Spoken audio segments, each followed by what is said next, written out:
sugar or simple syrup is really just what it sounds like. It's very simple. It's 1 part sugar and 1 part water combined, brought up to heat, and so the sugar dissolves and it thickens a little bit, and then just stored. And it's used for cocktails, maybe dessert sauces sometimes, maybe even sometimes used to, you know, poach fruit in or something. It's a really basic kitchen ingredient that's really useful if you like to. It's actually a great sweetener for coffee too. A lot of coffee shops now will have simple syrup on the coffee bar instead of powdered sugar or, you know, granulated sugar, because it just mixes in better with the liquid and you don't get the grains at the bottom or anything. So I'm going to show you how to make it. I keep it in the fridge all the time in just a little pourable, you know, measuring cup, and so I can make a quick cocktail, a quick mojito, a quick, you know, sweeten up a coffee thing. It's really great. So 1 part sugar, 1 part water. I'm going to do a cup of sugar, put it into a small saucepan, just dump it right in, and then I'm going to dump in 1 cup water.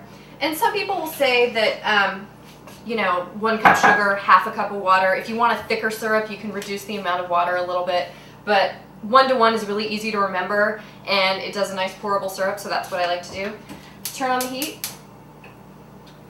and you want to hang out while this is, you know, happening. You don't want to wander off and go mow the lawn or, you know, write a love letter to someone at this point, because the sugar will dissolve pretty quickly.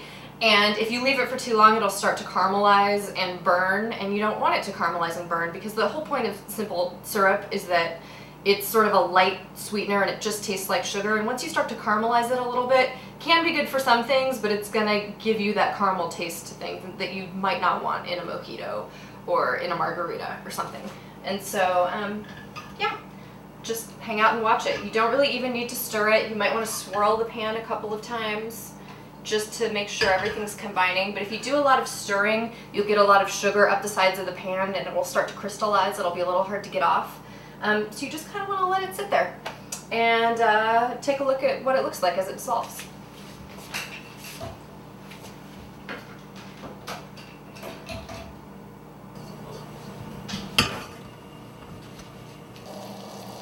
Once the syrup's come up to a rolling boil, you just want to let it go ahead and boil for 1 to 2 minutes, watching it carefully to make sure it's not turning color.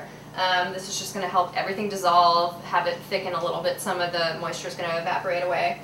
And then once it's boiled for a couple minutes, you want to turn off the heat, let it sit on the stove till it's cooled enough to not be totally volatile, because really you don't want to get sugar syrup, hot sugar syrup on your skin ever, because it creates a really bad burn. It sticks because it's sticky, and so it's hard to get off, and it just holds all that heat there, and just the worst burn you can get in the kitchen is probably from hot sugar or hot honey.